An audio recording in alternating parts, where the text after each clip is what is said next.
परागण क्या होता है, ठीक है, हम ये जानेंगे आज। और परागण क्या है, इसके प्रकार क्या है, किस किस द्वारा परागण होता है, मतलब कीटों द्वारा, जंतुओं द्वारा, हवा द्वारा, जल द्वारा, ऐसे अलग अलग प्रकार पढ़ेंगे। उनमें से क्वेश्चन आए हुए भी है, ठीक है। तो हम पढ़ेंगे आज परागण।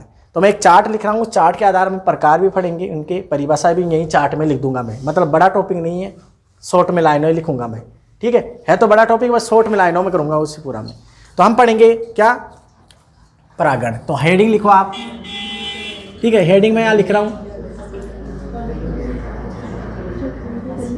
परागण, दिख रहा है नहीं यहाँ तक, वो तो कह रहा दिख रहा है यार, हद ही कर दी। मतलब यहाँ यहाँ, अरे यहाँ, अरे मैं पूछ रहा हूँ यहाँ तक, ठीक है कि बराबर। चलो सुनो आप ध्यान से, परागण क्या होता है, पहले हम इसकी परिभाषा बताता हूँ। परिभाषा क्या होती है, देखो ध्यान से, एक बार ध्यान से देखो, समझो इस टॉपिक को। यहाँ से क्वेश्चन किस प्रकार से आते हैं वो भी आपको बताऊंगा मैं। इधर देखो, एक पुष्प की बात करते हैं हम, और पुष्प की जब हम बात करें हम, तो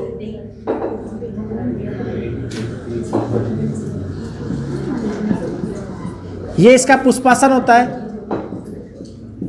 और यह है स्त्री केसर, और ये स्त्री केसर की वर्तिकाग्र यानी स्टिग्मा।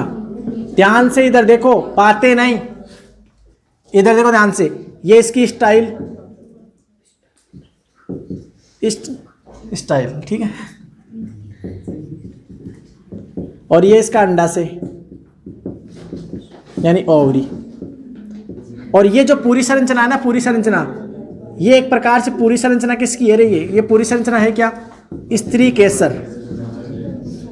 और इस स्त्री केसर को हम बोलते हैं एक प्रकार से अंडप भी कहते हैं, या अंडप यानी पिस्टिल या कार्पल, ठीक है, इसे पिस्टिल बोलते हैं, पिस्टिल, और इसे कार्पल बोलते हैं।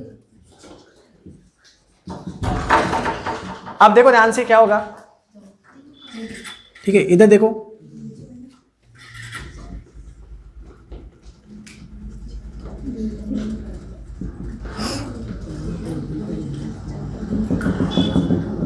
जाओ रे जाओ,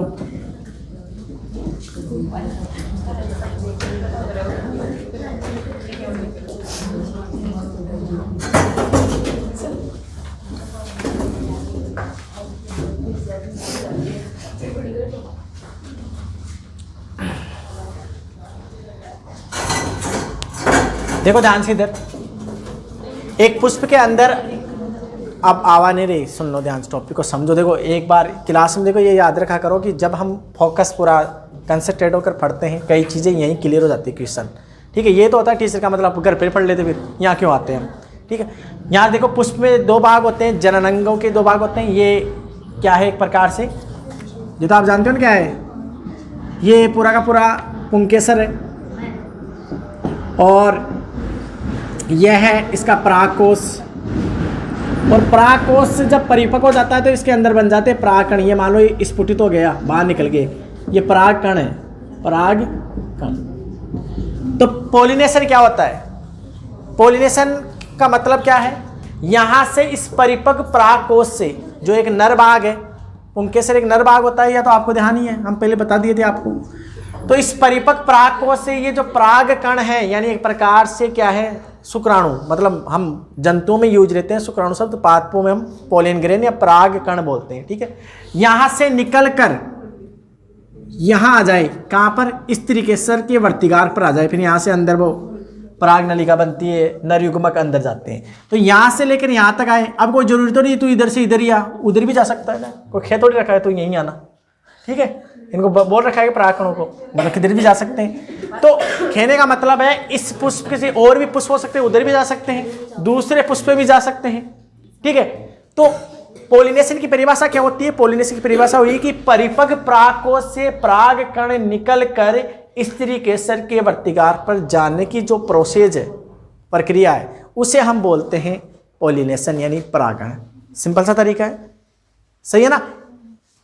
अब इसके प्रकार चलेंगे हम कि इसी पुष्प पे जाए तो उसे क्या बोलते हैं, उसी पौधे के दूसरे पुष्प पे जाए तो उसे क्या बोलते हैं, और उसी जाति के कुछ दूसरे पौधे पे जाए। ये भी तो यार खेत के अंदर एक ही पौधे थोड़ी होते हैं, और भी होते हैं, तो दूसरे पे जा सकता है। कोई बीच में लगा रखा है या इनको इंट्रैक्शन दे रखा है, निर्देश कि तू उस पर ही जाना, इस पर मत जाना, ऐसे तो बोल नहीं रखा है इनको, तो किधर भी जा सकते हैं। ठीक है, तो इस आधार पर इनके क्या प्रकार दे रखे हैं वो हम बताएंगे आपको, वहाँ से भी क्वेश्चन आए हुए हैं। बाकी इसके जो परागण की जब हम विधियाँ पढ़ेंगे ना, जैसे जल द्वारा, वायु द्वारा, कीट द्वारा, उनसे क्वेश्चन आए हुए हैं। जैसे आपसे क्वेश्चन पूछ लूँ कि घोंगे द्वारा जो परागण होता है उसे क्या कहते हैं, ये क्वेश्चन आया हुआ है।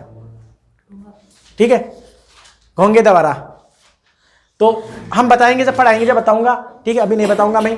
तो परिभाषा क्या होगी, परिभाषा मैं यहाँ लिख रहा हूँ, यहाँ पर लिख देता हूँ, इधर लिख दूँ क्या इसकी परिभाषा, यहाँ इसकी परिभाषा यहाँ लिख दूँ मैं, साथ ही साथ देखो मैं परिभाषा वहीं लिख देता हूँ चार्ट में, या अलग अलग क्यों बताओ, चार्ट में लिख दो अलग अलग।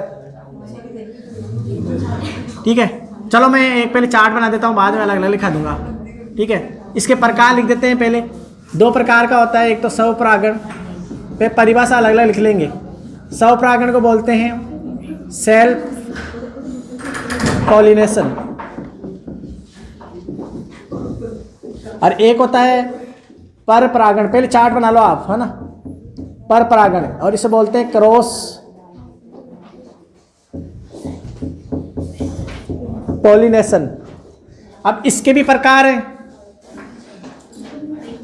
ठीक है, इसके भी दो प्रकार है। एक तो होता है स्वनिषेचन, हाँ इसके दो प्रकार है। हाँ, स्वपरागण परपरागण पे इसके भी दो प्रकार है, इसके भी दो प्रकार है। ठीक है, एक होता है स्वनिषेचन जिसे बोलते हैं ऑटोगेमी, और एक होता है सजात पुष्पी परागण, सजात पुष्पी परागण जिसे बोलते हैं जिएंटोगेमी।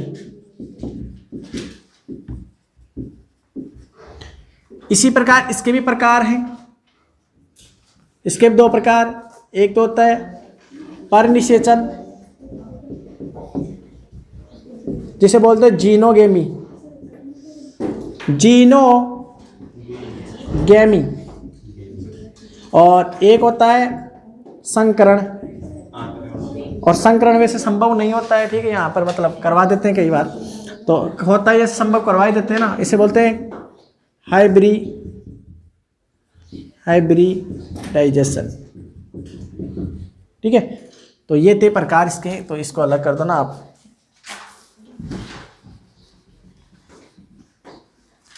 तो ये आप चार्ट उतारो 1 मिनट, है ना। तो इसके दो प्रकार, स्वपरागण परपरागण, फिर इसके दो स्वनिषेचन सजात पुष्पी परनिषेचन और संकरण, ये इसके प्रकार हुए। अब हम इनके बारे में पढ़ेंगे एक एक। ठीक है, सिंपल से एक एक छोटी छोटी परिभाषा पढ़ेंगे। ठीक है, तो इन्हें नोट करो आप, उसे पॉज करो। तो एक एक अब एक एक को समझते हैं इनको, है ना। सबसे पहले परागण की परिभाषा लिखते हैं हम, तो आप नोट कर लेना परिभाषा, लिखने है ना इसकी। तो परागण की परिभाषा लिखिए आप। देखो परागण की परिभाषा क्या होती है, परागण की परिभाषा होती है जब परिपक्व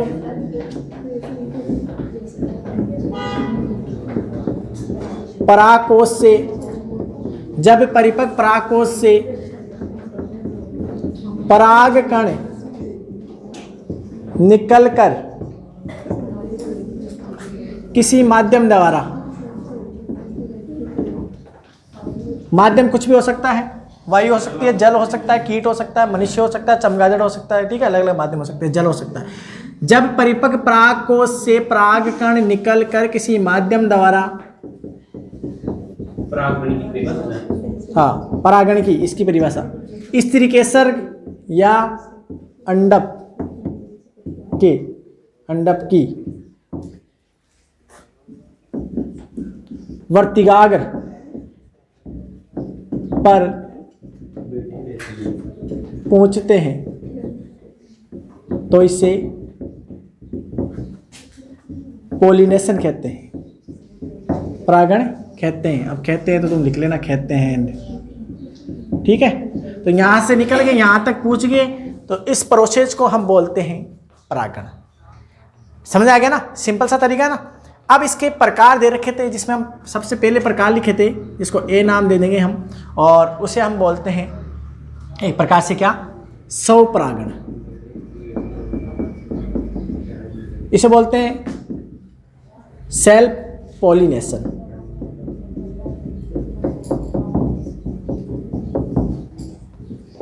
देखो सेल्फ पॉलिनेशन की बात करते हैं, कैसे समझाए इसको ध्यान से। तो एक बार मैं पूरा छाप देता हूँ, फिर लिख लेना आप, है ना। एक बार इधर देख लो, एक बार सारे बच्चे इधर देख लो, है ना। इधर देखो, जैसे है ना, सिंपल सा ये है, एक पेड़ है, ठीक है, और इसके ऊपर ये पुष्प है। एक पेड़ ये है, ये लिख रहे हैं पुष्प। अब देखो पुष्प तो आप जानते हो हम बना सकते हैं खतरनाक, ठीक है। अब देखो यहां से, अब देखो पुष्प है। सेल्फ पॉलिनेशन का मतलब क्या होगा, एक पौधे पर क्या होते हैं, खूब सारे पुष्प होते हैं, ये तो हम जानते हैं। एक भी होता है, वैसे ज़्यादा भी होते हैं, ठीक है। तो स्वपरागण के लिए मतलब यहाँ क्या होगा, इसके जो परागकण बनेंगे, तो यहाँ से बने, मान लो कि ये परागकण यहाँ बने और यहीं वापस गिर गए, है ना। या मान लो कि यहाँ से निकल के इधर आ गए, मतलब इस दूसरे पे नहीं जाना चाहिए। मतलब एक ही जाति के कि क्या है, पेड़ पौधे हैं खेत के अंदर, एक जाति के, पर एक ही पौधे पर जा रहे हैं, चाहे उसी पुष्प पे जाए, चाहे उसी पौधे के दूसरे पुष्प की वर्तिकार पर जाए, पर पौधा एक ही रहना चाहिए, है ना। पर ये कोई खेत थोड़ी रखा है, उधर भी जा सकते हैं, पर उसको पर परागण बोलेंगे, ना कि स्वपरागण। तो स्वपरागण का मतलब क्या हुआ कि जब एक ही पौधे के यानी किसी पुष्प से परिपक्व, मतलब ये कह सकते हैं परागकोश, परिपक्व परागकोश से परागकण निकल कर उसी पुष्प की वर्तिकार पर जाना, या उसी पौधे के दूसरे पुष्प की वर्तिकार पर जाना, तो इसे बोलते हैं हम स्वपरागण, ठीक है। अब इसके दो प्रकार पढ़े थे, वो उसमें आ जाएंगे। एक ही पुष्प पे जाए तो स्वनिषेचन, है ना, या संयुग्मन, और इसी पौधे के दूसरे पुष्प पे जाए तो सजात पुष्पी परागण, ठीक है। समझ आ गया, ऐसे प्रकार दे रखे। तो इसकी परिभाषा क्या होगी, सिंपल सी, ठीक है। तो इसकी परिभाषा क्या होगी, जब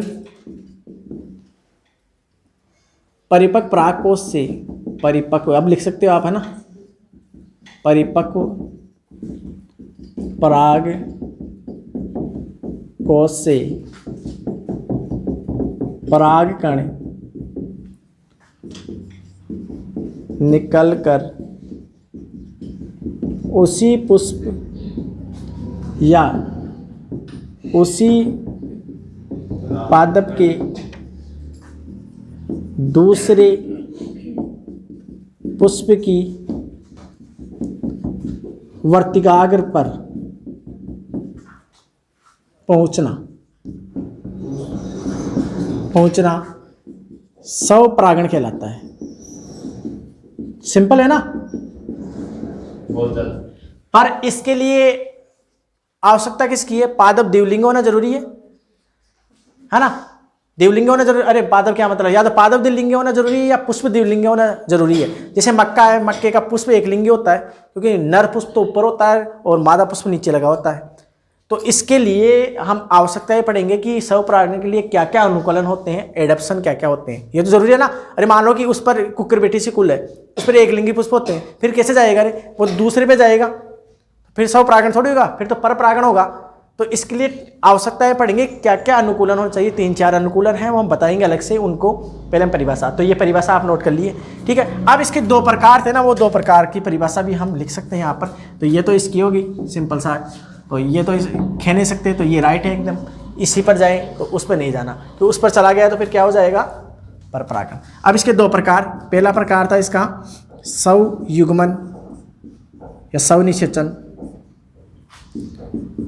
या स्वनिषेचन, इसे बोलते हैं ऑटोगेमी। ऑटो यानी अपने आप। इसमें क्या होगा, ये हम सिंपल सा तरीका हम यहाँ पर बता दें आपको। ये पुष्प है, यहाँ से इसके अंदर ये परागकण बने और यहाँ से उठकर इसी पर वापस आ गए ये परागकण। तो पुष्प सेम है, पुष्प क्या है, सेम है, और उसी पौधे के उसी पुष्प पर जा रहे हैं, तो इसे हम क्या बोलेंगे, संयुग्मन। सही है ना। तो इसकी परिभाषा क्या होगी, इसकी भी लिख लो, मैं शॉर्ट में लिख दूं क्या, अब सब में यही आएगा बस, है ना, शॉर्ट में लिख दूं, शॉर्ट में लिख दो, राइट में लिख दो। उसी पुष्प की वर्तिकाग्र पर परागकण पहुंचना, उसी पुष्प की वर्तिकाग्र पर परागकण पहुंचना। ठीक है, सिंपल है ना जी। अब इसका विपरीत दूसरे पुष्प पे जाए उसी पौधे के, तो उसे बोल देंगे क्या हम, सजात पुष्पी परागण, यानी जिएंटोगेमी। तो उसकी परिभाषा हम यहाँ लिख दें, पर आप इसे लिखे है ना, और इसे ऑफ करें। इधर देखो, तो स्वपरागण हम पढ़ लिए, इसके दो प्रकार, संयुग्मन हो गया, सेम रहेगा पुष्प, याद रखना है पुष्प सेम रहेगा, इसमें पुष्प सेम रहेगा। ठीक है, अब देखो आगे,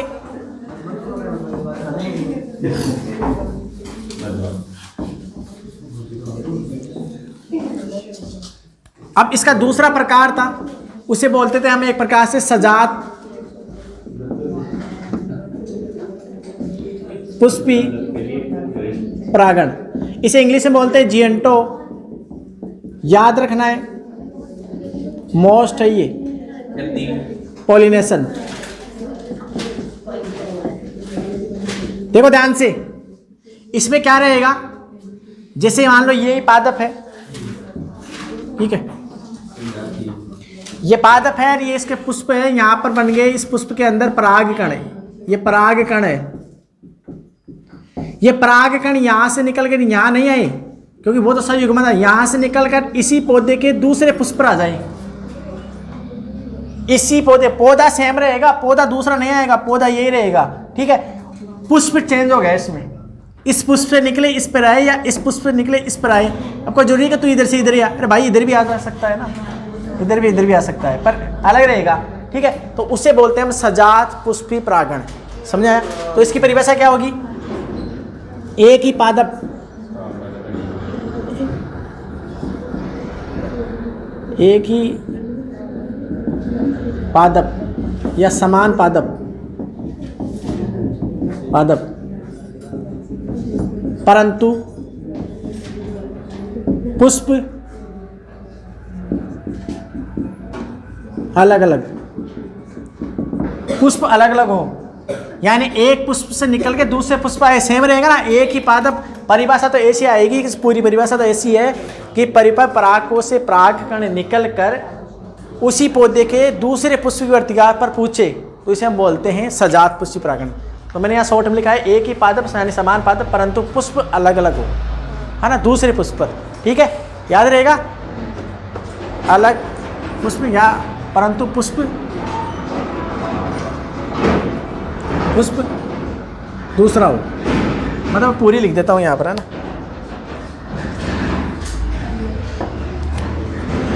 परागकण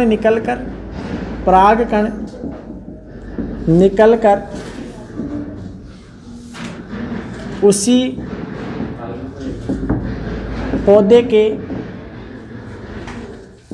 दूसरे पुष्प की वर्तिकाग्र पर पहुंचना क्या कहलाता है, सजात पुष्पी परागण कहलाता है। ठीक है, सिंपल तरीका है ना। तो ये था इसके लिए, और ऐसी कंडीशन आप देखो मक्के में हो सकती है, क्योंकि मक्के में क्या पुष्प भी अलग अलग होते हैं, पुष्प एकलिंगी होते हैं मक्के के अंदर। ठीक है, ये तो हो गए किसके, स्वपरागण के प्रकार। ऐसे ही एक परिभाषा और लिखाऊंगा पर परागण की, फिर ये कंप्लीट। तो पर परागण भी हम यहाँ लिख देते हैं, पर परागण। चलो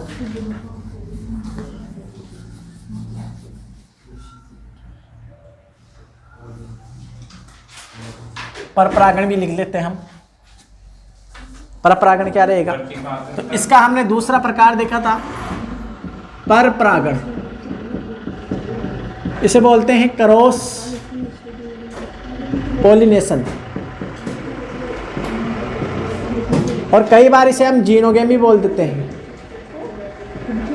जीनोगामी। इसमें क्या होगा, इसमें दो प्रकार लिखे थे हम, एक तो लिखे थे स्वनिषेचन, सॉरी परनिषेचन, और इस परनिषेचन को वास्तव में परपरागण कहा जाता है। वास्तव में परपरागण यही है। इसमें क्या होगा ध्यान से देखो एक बार, इस बार समझ लो ये कंप्लीट हो गया, ठीक है, देख लो एक बार क्या हो गया इसमें, देखो ध्यान से, ये पुष्प हो गया, ये पुष्प हो गया, ठीक है, एक इधर है। अब देखो समान है ये पादप, याद रखना है पादप एक ही जाति के, मान लो कि मटर के हैं सारे के सारे, या और भी बना सकते हो आप, ये सारे मटर के ही हैं। यहाँ से परागकण बनते हैं, अब आप सोचो यहाँ से परागकण बनते हैं और यहाँ से निकल कर इस पर गए ये परागकण, या मान लो यहाँ से तो इस पर आ गए, या यहाँ से है तो इधर आ गए, ठीक है, या मान लो कि इधर है तो इधर आ गए। मतलब पौधा वो नहीं होना चाहिए, एक ही जाति का होना चाहिए, पर दूसरे पर जाए। पर का मतलब क्या होता है, पराया। तो इसमें क्या होगा, इसकी परिभाषा क्या होगी, अरे वो तो समझ जाओगे इसमें, इसकी परिभाषा यही है, रियल में इसकी परिभाषा वही है, ठीक है। जब परिपक्व परागकोश से परिपक्व परागकोश से परागकण, ये हो गया बस, कंप्लीट है ना, और आगे कल पढ़ेंगे ना। जब परिपक्व परागकोश से परागकण निकलकर उसी जाति के दूसरे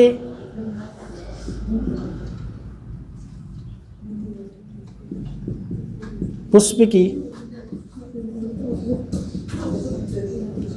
वर्तिकाग्र पर पहुंचते हैं, तो इस प्रक्रिया को हम बोलते हैं क्या, परनिषेचन या परपरागण, ठीक है। अब इसका वो दूसरा प्रकार था संकरता, वो तो जातियां अलग हो जाती है, ठीक है, तो उसको भी हम देख लेते हैं। ये लिख लिए थे ना इधर वाले, ठीक है ना बच्चों,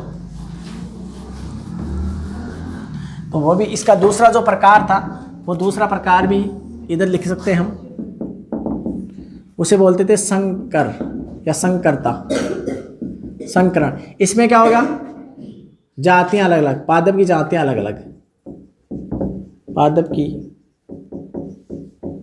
जातियां अलग अलग हो। मतलब मान लो कि ये इधर है, ये पुष्प, ये पुष्प, ठीक है, ये अलग जाति का है, ये अलग जाति का है, ये अलग पादप, ये अलग पादप, अन्य जाति का, ठीक है, ये भी अन्य जाति का। अब इधर से इधर आए या इधर से इधर आए, ठीक है, मतलब जातियाँ अलग। जैसे आपने जो हम गेहूं खाते हैं वो राई से किससे बना था, ट्रिटिकेल, जैसे ट्रिटिकेल है ना, ट्रिटिकेल एक षष्ठ गुणित गेहूं होता है ना, षष्ठ गुणित गेहूं जो हम रोटी खाते हैं, वो किससे बनाता रे, किससे बनाता है ये, राई प्लस गेहूं से तो था वो, यानी षष्ठ गुणित हम जो चपाती वाला रोटी, चपाती वाला, चपाती वाला, ठीक है, इसके तेरे चपाती वाला जो गेहूं खाते हैं षष्ठ गुणित होता है, जिसे ट्रिटिकल बोलते हैं, राई प्लस गेहूं का है, तो जातियां अलग अलग हो गई, इसमें जातियां अलग अलग हो जाती है, ठीक है। तो ये थे इसके प्रकार। अब हम कल इनके पढ़ेंगे इनके क्या क्या अनुकूलन है, अनुकूलन क्या है इनके, इसके अलावा पढ़ेंगे इनके बारे में क्या, इनके विधियां कैसे ये पूछते हैं, वहां से क्वेश्चन आए हुए हैं, ठीक है। तो कल पढ़ेंगे, सॉल्व करें। स्वपरागण का मतलब क्या होता है, एक ही पौधा है, स्वपरागण में करने जा रहा था, अब कोई बोलेगा नहीं, अब सुन लेना ध्यान से मेरी बात। ये पुष्प है, सुन ले रे, अब नहीं, ये पुष्प है, चाहे परागकण इधर से इधर आए, चाहे इधर से इधर आए, चाहे इससे ही वापस निकल इस पर आए, परागकण, ठीक है। तो इसे हम बोलते थे स्वपरागण। तो इसके लिए क्या क्या विशेषता होती है? तो पहली विशेषता देखो, पहली विशेषता क्या है? पेड़ का मतलब पुष्प का क्या होना, पेड़ पर जो पुष्प लगते हैं वो एक प्रकार से क्या होते हैं, पुष्प द्विलिंगी होना जरूरी है। सही बात है ना? तो द्विलिंगी पुष्प होना जरूरी है इसके लिए, क्योंकि एक लिंगी पुष्प होगा तो श्योर है कि स्वपरागण तो नहीं होगा, परपरागण होगा। तो पुष्प का द्विलिंगी होना जरूरी है। अब द्विलिंगी आप जानते हो ना, यानी स्त्री केसर और पुंकेसर हो, ठीक है। तो पुष्प का द्विलिंग है ना जरूरी है, पहला पॉइंट। दूसरा, स्त्री केसर और पुंकेसर समान समय पर क्या हो, परिवर्धन हो। मान लो कि स्त्री केसर तो पहले ही उत्पन्न हो गई है और नष्ट भी हो गई है बनकर, और पुंकेसर बाद में बन रहा है, या परागकण बाद में बन रहे हैं, तो ऐसे तो परपरागण हो सकता है। तो स्त्री केसर पुंकेसर समान समय पर क्या हो, परिपक्वन हो, तो इसे बोलते हैं समकाल परिपक्वता। क्या बोलते हैं? समकाल परिपक्वता। इसका मतलब होता है कि स्त्री केसर, जैसे ये स्त्री केसर है, वह समझ लो पहले, पुंकेसर समान समय पर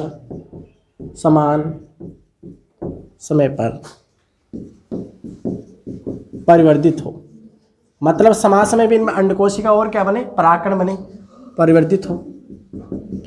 जरूरी है कि नहीं है? जरूरी है। और तीसरा सबसे इंपॉर्टेंट, दिख रहा नहीं है यही, और यहाँ ठीक है, तो उधर देखो ना, तीसरा यहाँ देखो, तीसरा यहाँ देखो, सबसे इंपॉर्टेंट है, मोस्ट है ये तीसरा, ठीक है। इसको तीसरे को समझो आप ध्यान से, है ना, ठीक है, सही है ना? दिख रहे हैं ना ऊपर वाले? देखो ध्यान से, मोस्ट है अनुन्मीलियता, अनुमीलियता, मिलियता, इसे बोलते हैं क्लिस्टोगेमी, क्लिस्टोगेमी। जहाँ भी शब्द आता है ना क्लिस्ट, ए सुन लेना ध्यान से, CLIST, क्लिस्ट, इसका मतलब होता है बंद। क्या होते हैं? बंद। क्लिस्ट का मतलब बंद होता है, मतलब कुछ पेड़ पौधे के पुष्प ऐसे होते हैं जो हमेशा बंद रहते हैं, खिलते नहीं है, मतलब समझो खिलना एक तो, ठीक है, और एक बंद रहते हैं। तो जो ज़्यादातर बंद होते हैं वो द्विलिंगी होते हैं, तो श्योर है उनमें क्या होता है, स्वपरागण होगा ना। ऐसे एग्जाम में ये आता है, तो ऐसे एग्जाम्पल बता दूं मैं। तो पहले तो परिभाषा समझ लो, इसकी परिभाषा क्या होती है। ऐसे पुष्प जो हमेशा बंद रहते हैं, खिलते नहीं, ठीक है, खिलते नहीं है, ये द्विलिंगी होते हैं, ये द्विलिंगी होते हैं। सिंपल सा तरीका, ये द्विलिंगी होते हैं। अब ऐसे एग्जाम्पल कौन कौन से, ध्यान से बाद में लिख लेना आप, यहाँ से क्वेश्चन पूछ सकता है क्लिस्टोगेमी से। कौन कौन से? एक तो है ओक्जेलिस पादप के पुष्प, एक होता है जंकस, एक होता है वायोला, ये NCERT की किताबों में लिख रखे हैं साफ साफ, ठीक है, दूसरा चैप्टर NCERT में, वायोला। और एक है कोमेलाइना। तो ऑक्जेलिस है, जंकस है, वायोला है, कोमेलाइना है, ये ऐसे पुष्प होते हैं इन पेड़ों के जो हमेशा बंद रहते हैं, द्विलिंगी होते हैं। तो श्योर है इनमें क्या होगा, सेल्फ पॉलिनेशन होगा। अब यहाँ से नोट करने की बात है, जो ये प्लांट है ना कोमेलाइना, इनमें दोनों ही प्रकार के पुष्प होते हैं, यानी खिलने वाले भी और बंद रहने वाली भी। तो ये क्या है, कोमेलाइना दोनों ही पुष्प उत्पन्न करता है, ये एक ही है, दोनों ही पुष्प उत्पन्न करता है। कैसे? एक तो उन्मील, एक अनुन्मील। उन्मील यानी खिलने वाले,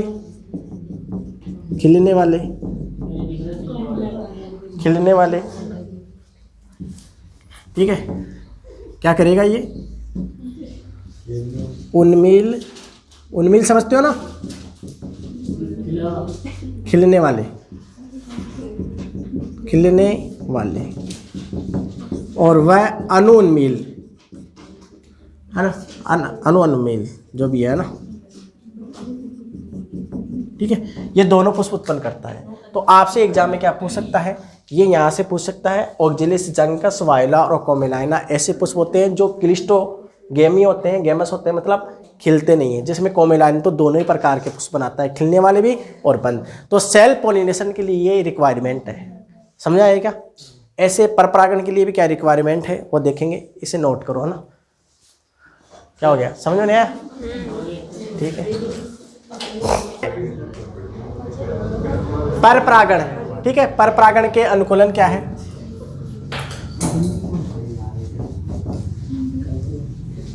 तो क्या क्या होते हैं परपरागण के अनुकूलन, वो भी हम देख लेते हैं।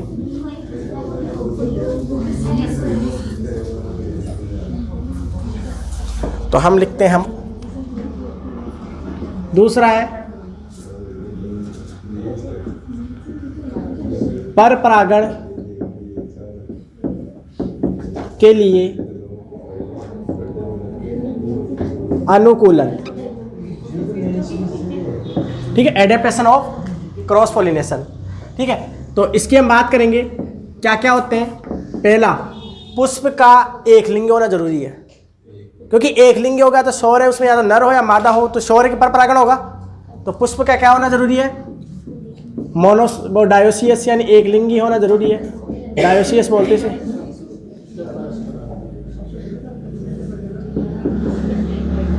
डायोसियस, ठीक है, एक लिंगी होना जरूरी है, या तो नर वाला हो, स्त्रीकेसर हो या पुंकेसर, दोनों में से एक ही होना चाहिए, ठीक है। दूसरा, विषम काल परिपक्वता, विषम काल परिपक्वता, इसका मतलब क्या होता है? इसका मतलब क्या होता है? विषम काल परिपक्वता दो प्रकार से हो सकता है। विषम मतलब स्त्रीकेसर और पुंकेसर अलग अलग समय पर परिवर्तन हो, तो आए बातें नहीं, इधर देखो, जैसे पुरपुरता, इसका मतलब होता है परो टेंड्री, और वो केचुए के अंदर भी होता है, आपको जाने ऐसा ऐसा सिस्टम केचुए के अंदर भी होता है। केचुआ द्विलिंगी होता है, फिर भी दो केचुओं की आवश्यकता होती है, उसमें भी क्या आता है? प्रोटेंड्रस, ठीक है, क्योंकि उसमें पहले परिवर्तन हो जाता है। तो पुपूर्वता का मतलब होता है कि पुंकेसर पहले ही परिवर्तित हो जाए और उसमें परागकण भी बन जाए, तो शौर्य बनकर खत्म भी हो जाएंगे, और स्त्रीकेसर बाद में बनेगी, अंडकोशिका बाद में बनेगी, तो शौर्य क्या होगा? क्रॉस पॉलिनेशन होगा, सही है ना, परपरागण। तो पुंकेसर पहले ही, यानी पुंकेसर स्त्रीकेसर से पहले विकसित, ठीक है, इसे बोलते हैं प्रोटेंड्री। एक होता है स्त्री पुपुरता, इसे बोलते हैं हम प्रोगाइनी या प्रोटोगाइनी।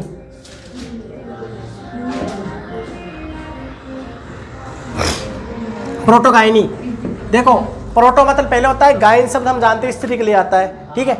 तो यहाँ क्या होगा? स्त्रीकेसर पुंकेसर से पहले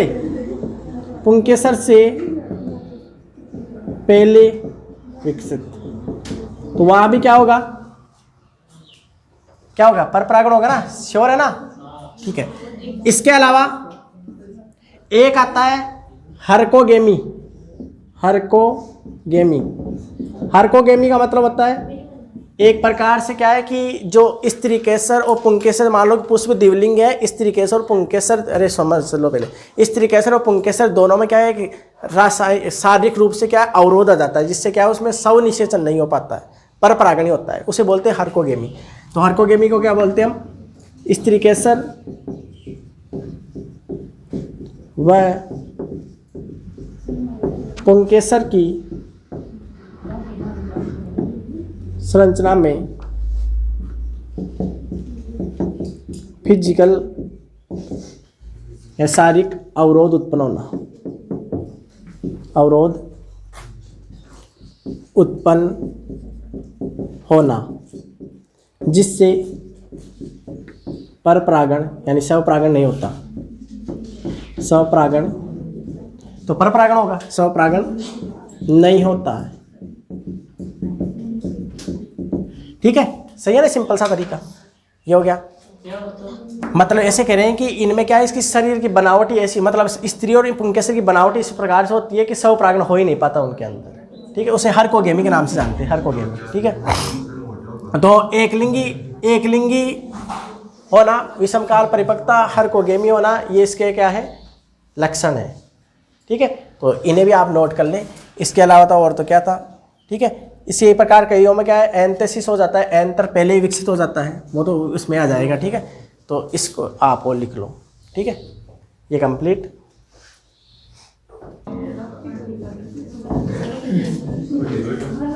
आगे हम पढ़ेंगे परपरागण के लिए कौन कौन सी विधियां होती हैं। सबसे इंपॉर्टेंट है ये टॉपिक, परपरागण के लिए कौन कौन सी विधियां हैं। तो ध्यान से देखो इधर, सुनो रे, परपरागण की विधियां कैसे लिखते हैं, विधियां, या ऐसे कह सकते हैं हम, परागण के लिए माध्यम, परागण के लिए माध्यम। तो कौन कौन से माध्यम है जिनके अलावा परागण क्रिया होती है ना, medium of pollination, medium of pollination. तो कौन कौन से विधियां हैं जिनके द्वारा परागण क्रिया होती है, सबसे इंपॉर्टेंट पार्ट है। इस पार्ट को आप याद रखना है, मोस्ट है ये सारा का सारा, जितना हम पढ़ेंगे सारा का सारा मोस्ट पढ़ेंगे अब। ठीक है, अब देखो क्या होता है इसमें, ध्यान से सुनो अब इसके बारे में। अलग अलग द्वारा होते हैं। सबसे आपको बता दूं, जितने भी पेड़ पौधे हैं दुनिया भर में, सबसे ज्यादा जो परागण क्रिया होती है वो वायु द्वारा होती है। ठीक है, वायु सबसे अहम होती है। मतलब ये कह रहा हूं कि ये मान लो कि ये इस तरीके से और पुंकेसर है, ये यहाँ पर क्या है, इसका वर्तिकाग्र भाग है। अब लिखना मत, बाद में लिख लेना। या इसके अंदर क्या है, परागकण बन गए, ये परागकण बन गए। अब ये अलग अलग माध्यम से जाते हैं, उन्हीं को माध्यमों का हम चर्चा करेंगे, जैसे जल द्वारा, कीट द्वारा, चिपक कर, हवा द्वारा, और यहाँ से क्वेश्चन आते हैं। ठीक है, तो यहाँ से चलकर यहाँ आएंगे, तो अलग अलग जो माध्यम है उन माध्यमों की बात कर रहे हैं हम। ठीक है, तो इस प्रक्रिया को तो हम बोलते हैं पॉलिनेशन, परागण कहते हैं। ठीक है, तो उसमें सबसे ज्यादा जो परागण क्रिया होती है वो किसके द्वारा होती है, वायु द्वारा। समझते हो ना, वायु द्वारा सबसे ज्यादा परागण है। तो सबसे पहला पॉइंट है वायु द्वारा परागण, तो वायु परागण। अब इसे इंग्लिश में क्या बोलते हैं, एनिमोफिली। आपको इंग्लिश में याद रखना है, सुन लेना मेरी बात ध्यान से। हिंदी का वर्ड नहीं पूछेगा, इंग्लिश का वर्ड पूछेगा। एनिमोफिली याद रखना, एनिमो से एयर याद रखना, एयर। ठीक है, तो वायु परागण को बोलते हैं हम। तो सबसे ज्यादा परागण, तो एक लाइन लिखता हूं मैं, सबसे ज्यादा परागण,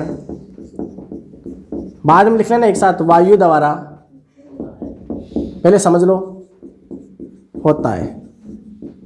ठीक है, अब आपसे ये पूछ सकता है कि वायु द्वारा होता है, तो वायु द्वारा जिन पुष्पों में भी होंगे उन पुष्पों की क्या क्या क्वालिटी होती है, ये भी तो पूछ सकता है ना।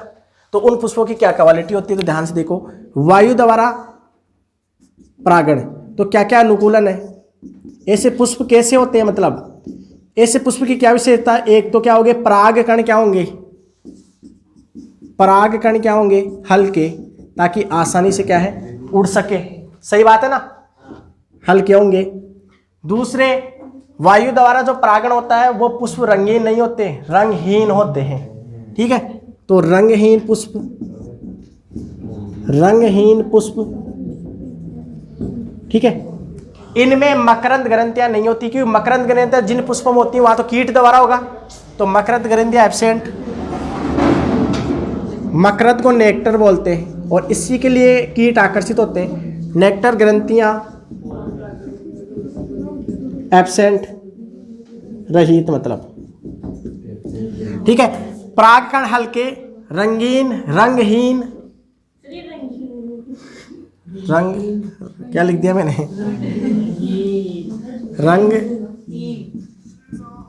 रंगहीन पुष्प, मकरंद ग्रंथियां रहित या एब्सेंट, मकरंद ग्रंथियां नहीं होती है, ठीक है। इसके अलावा पुष्प छोटे होते हैं, पुष्प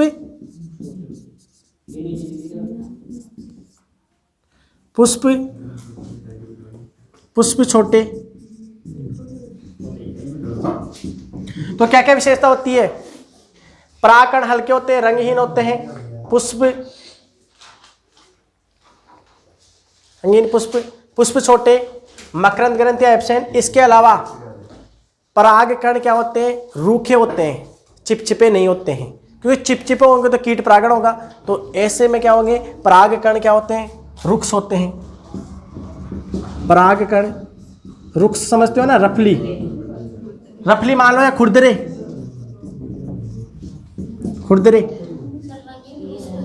हाँ, रंगहीन पुष्प। तो आपसे पूछ सकता है वायु परागण के लिए क्या क्या अनुकूलन, पूछ सकता है। ये वायु परागण के लिए लिखा मैंने अनुकूलन। परागकण हल्के, रंगहीन पुष्प छोटे, परागकण रुक्ष होते हैं, मकरंद ग्रंथियां नहीं पाई जाती है और पुष्प छोटे होते हैं। ये इसकी विशेषता है। समझ आया क्या? यहाँ से क्वेश्चन बनाते हैं, इन पॉइंटों से क्वेश्चन बनाते हैं।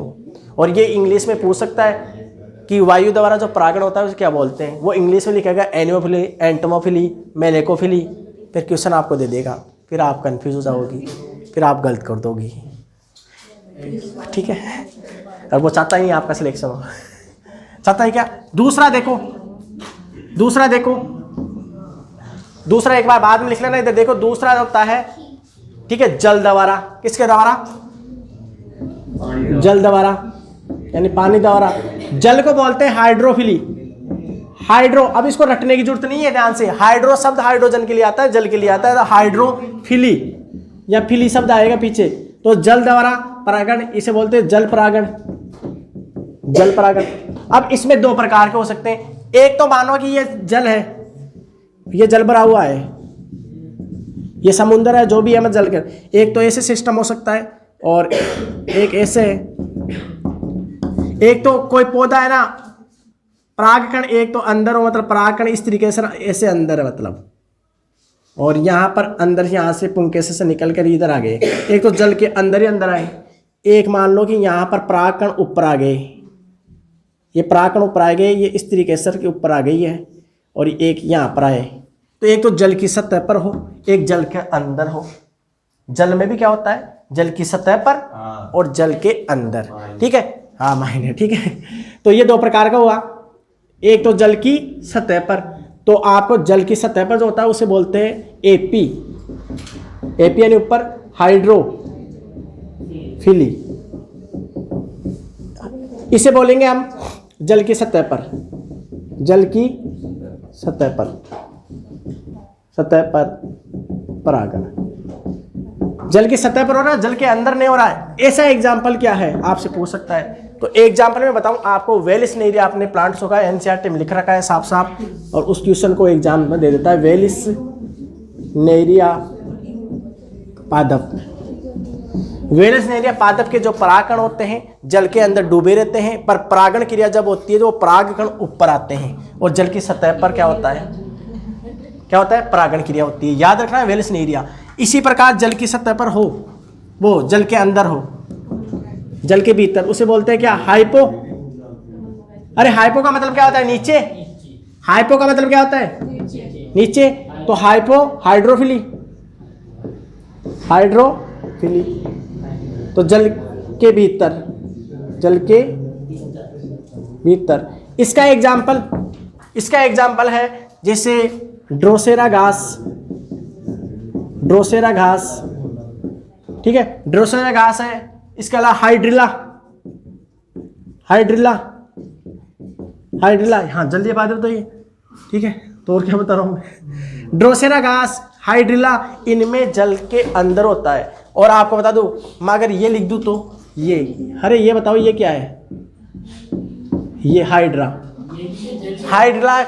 का एक ही है क्या? मतलब एक ही है? बताओ, अरे एक ही है क्या? हाइड्रा और हाइड्रिला। यहाँ तो हम प्लांट पढ़ रहे हैं तो श्योर है कि ये तो प्लांट है, अलग। और इसकी संरचना बताऊँ कैसी होती है इस प्लांट की? ये फर्स्ट ईयर में प्रैक्टिकल होता है इसका। ऐसे पत्तियां लगी होती है, ऐसे पत्तियां लगी होती है, ऐसे आता है ये इसकी संरचना। तो ये तो प्लांट है। फिर ये क्या है? ये भी प्लांट है क्या? ये प्लांट नहीं है। ये जंतु है, और ये जंतु सिलेंटेटा संघ में आता है। दूसरा हम जो संघ पढ़ेंगे ना जंतु वर्गी की, जब ये हम पढ़ेंगे सिलेंटेटा संघ, उसमें हाइड्रा आएगा, वो एक जंतु है, ये एक प्लांट है। तो आपको समझ में क्या है? जल द्वारा परागण, जल परागण। परिभाषा मैंने कुछ भी नहीं लिखी है, सिंपल सी परिभाषा है, जल द्वारा होने वाला परागण को जल परागण कहते हैं। इसमें पूछ सकता है एग्जाम्पल देखकर, तो वेलेस्नेरिया और ड्रोसेरा घास और हाइड्रिला प्लांट याद रखना है, ठीक है। इसे पानी ऐसे बह रहा है तो पिएगा ही नहीं ना। क्या वो अरे सब मिल जाते हैं, ठीक है, उसको ऑफ कर। इस तरफ है, इस तरफ। अब आगे देखो, अभी और बच्चे हैं, इसके प्रकार कौन कौन से, ठीक है, वो भी देख लेते हैं।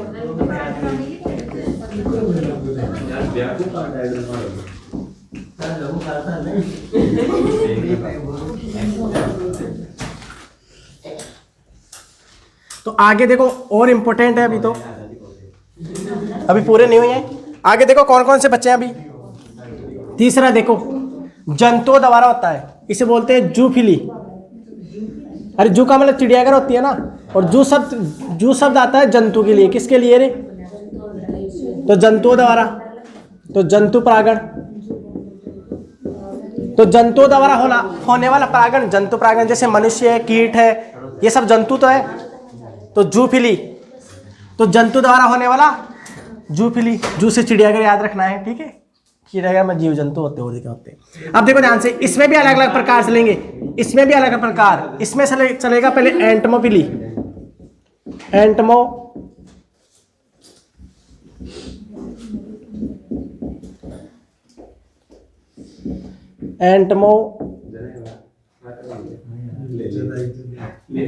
ना, फिली यानी कीट परागण।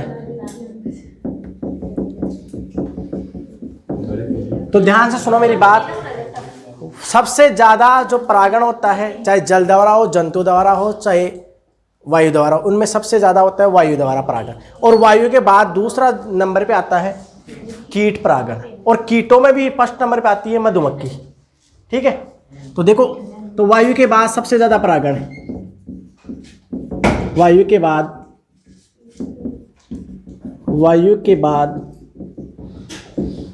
सबसे ज्यादा, वो वायु के बाद सबसे ज्यादा परागण। वायु के बाद मतलब दूसरे नंबर पे आ गया ये, तो वायु फर्स्ट नंबर पर और कीट द्वारा दूसरे नंबर पर। तो कीटों द्वारा परागण कीट परागण कहलाता है। अब इस कीटों में भी अलग अलग प्रकार चलते हैं। अब देखो अलग अलग, इसमें भी कौन सा प्रकार? सबसे पहले मधुमक्खी द्वारा, और मधुमक्खी द्वारा बता दूं, सबसे ज्यादा कीटों में मधुमक्खी द्वारा परागण होता है, ठीक है। इसलिए जहां पे मधुमक्खी पालन होता है, एपीकल्चर होता है, वहां पर खेत के आसपास ही क्या करते हैं, फसल भी उगाते हैं। कैसी? पुष्पों वाली फसल आप देखे होंगे, ठीक है। तो एपीकल्चर हम बोलते हैं मधुमक्खी पालन। तो कीटों में सबसे ज्यादा परागण, कीटों में सबसे ज्यादा परागण। इसके अलावा, ठीक है, लगभग कितने? लगभग 80% से अधिक, ठीक है, अधिक कीटों में होता है मधुमक्खी द्वारा। इसके अलावा अंजीर का पेड़ देखा होगा आपने, अंजीर में बर कीट आता है, बर कीट द्वारा होता है, बर कीट द्वारा। अरे नहीं, परागण क्रिया करता है। अगर ये कीट नहीं हो ना, सहजीवी संबंध होता है, याद रखना है। यहाँ पर बर कीट, और जैसे मतलब ये पुष्प होता है ना, यहाँ पर उस पर ये अंजीर का देखेंगे ना, तो यहाँ पर ये कीट पाया जाता है, ये कीट। तो ये कीट है ना, इस कीट का नाम है बर कीट, और इस बर कीट के द्वारा होता है। हम इकोलॉजी चैप्टर, ध्यान सुनो रे, इकोलॉजी जब चैप्टर पढ़ेंगे ना, जहाँ पर आएंगे ये सहकारिता यानी सहजीवी संबंध, जिसमें दोनों जीव एक दूसरे को लाभ पहुंचाते हैं, प्लस प्लस से दर्शाते हैं। तो इसमें अंजीर से क्या करता है, ये तो अंजीर से अपना आश्रय ले लिया बरकीट, बदले में इसको यह पोषण मिल रहा है और बदले में ये इसमें परागण क्रिया करवा रहा है, यानी ये तो परागण क्रिया कराएगा तो इसको लाभ अंजीर को, ये इसको क्या भोजन प्राप्त कर रहा है, आश्रय यानी शेल्टर मिल रहा है, इसे रहने की जगह मिल रही है, तो दोनों एक दूसरे को लाभ पहुंचाते हैं। इस संबंध को बोलते हैं प्लस प्लस यानी सहजीवी या सौपकारिता। जो इकोलॉजी वाले चैप्टर आएंगे ना, जब मैं लिखा दूंगा इनको सौपकारिता, ठीक है।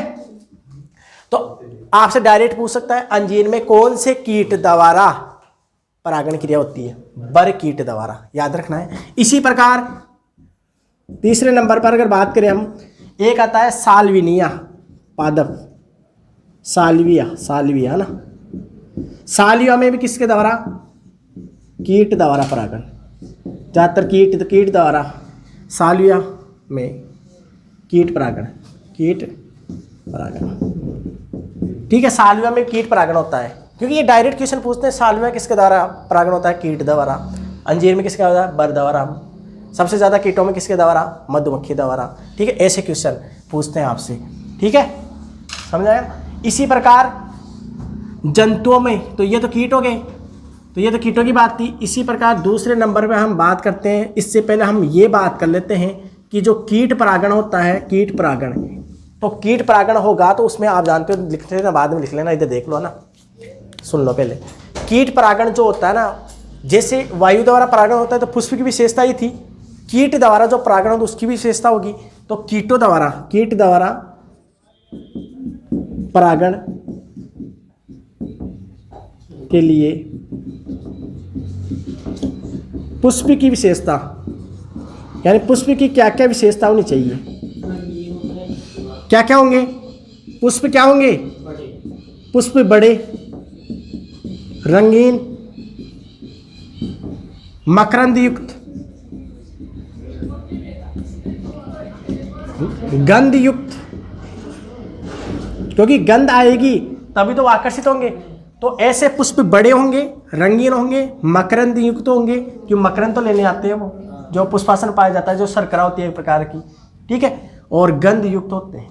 तो ये एक विशेषता है, ठीक है, तो ये लिख लेना, ठीक है, ये विशेषता है इसके, है हाँ, परागकण चिपचिपे। इसके अलावा एक विशेषता वो लिखो आप,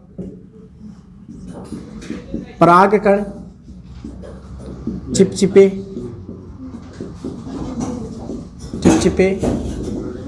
होते हैं। चिपचिपे होंगे तभी तो चिपक कर चले जाएंगे, ठीक है, तभी तो चिपक कर चले जाएंगे, ये इसकी विशेषता है। हाँ, भारी तो होंगे, ठीक है, परागकण भारी, ये विशेषता है। इसके अलावा एक आर्किड का पादप आता है ना, आर्किड का, उसमें है ना कूट मैथुन होता है, जो उसमें दे रखा है कूट मैथुन, वो भी एक प्रकार से है ना कीट द्वारा होता है, वो तो बाद में बता देंगे। मक्षिका द्वारा होता है, मक्खी द्वारा, तो लिख लेना, यहीं लिख देता हूँ मैं, बाद में आएगा जब देख लेंगे, ठीक है। तो इसके अलावा तीसरा ये था ना, चौथा आप लिख लो, ये तीसरा हो गया, चौथा वो लिख लो, आर्किड में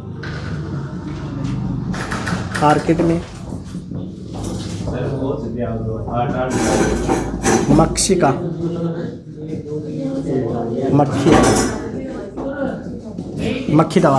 मक्खी द्वारा, इधर देखो लास्ट में हो गया है, कंप्लीट है। अरे लिख लेना, एक पॉइंट और है क्या, ये कंप्लीट है। इसके अलावा ध्यान सुनो मेरी बात, है ना, 2 और बच्चे यहाँ दिख रहा है क्या, ठीक है, इसे लिखो, फिर लिखो इसे, 2 एक और रह गए।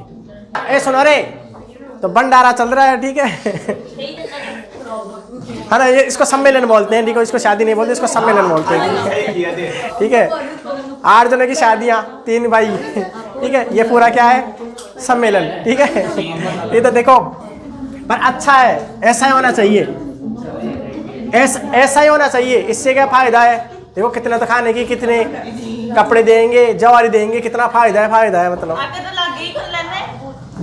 फायदा है।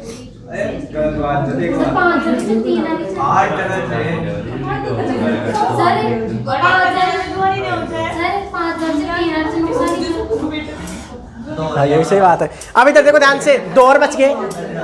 ए अब इधर देखो, ए सुनो, ए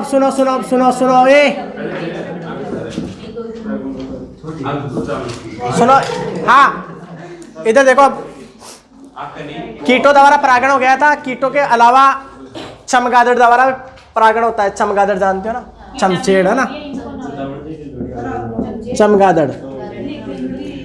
और चमगादड़ द्वारा किसमें होता है? कदम के पेड़ में। ये यसन्ना डोंगर है ना, वहां पर मिल जाएगा कदम के पेड़ आपको।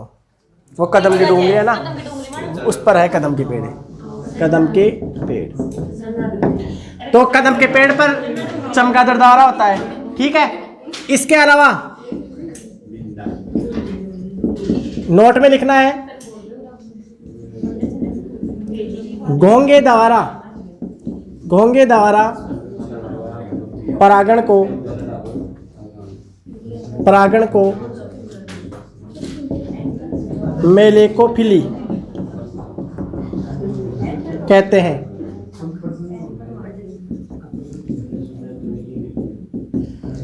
ध्यान से लिख लेना, घोंगे द्वारा जो परागण होता है उसे मेलेकोफिली बोलते हैं, और घोंगे का अध्ययन मेलेकोलॉजी कहलाता है। घोंगे का अध्ययन मेलेकोलॉजी कहलाता है, ये भी लिख लेना आप। घोंगा जानते हो ना, घोंगे जो होते हैं ना मोलस्का संघ से संबंधित होते हैं, मोलस्का संघ से संबंधित, ठीक है। जैसे आपकी किताब में था स्नेल वाला, एप्पल घोंगा अलग अलग, ठीक है। तो घोंगे द्वारा, तो घोंगे का अध्ययन जिस शाखा के अंतर्गत करते हैं उस शाखा को बोलते हैं मेलेकोलॉजी। मेलेकोलॉजी यानी जीव विज्ञान की वह शाखा जिसके अंतर्गत घोंगे का अध्ययन किया जाता है उसे मेलेकोलॉजी कहते हैं, ठीक है। और ये क्वेश्चन भी जेट में आया हुआ है, मेलेकोलॉजी, ठीक है। तो ये थे परागण की विधियां जो इम्पोर्टेंट थी, आपने पढ़ी। तो ऐसे हम नेक्स्ट वीडियो में जानेंगे, आगे जो पढ़ेंगे निषेचन पढ़ेंगे। तो चैनल को आप क्या कीजिए, लाइक कीजिए, शेयर कीजिए और सब्सक्राइब कीजिए। अच्छा लगे तो जरूर कीजिए, ठीक है। हाँ अच्छा।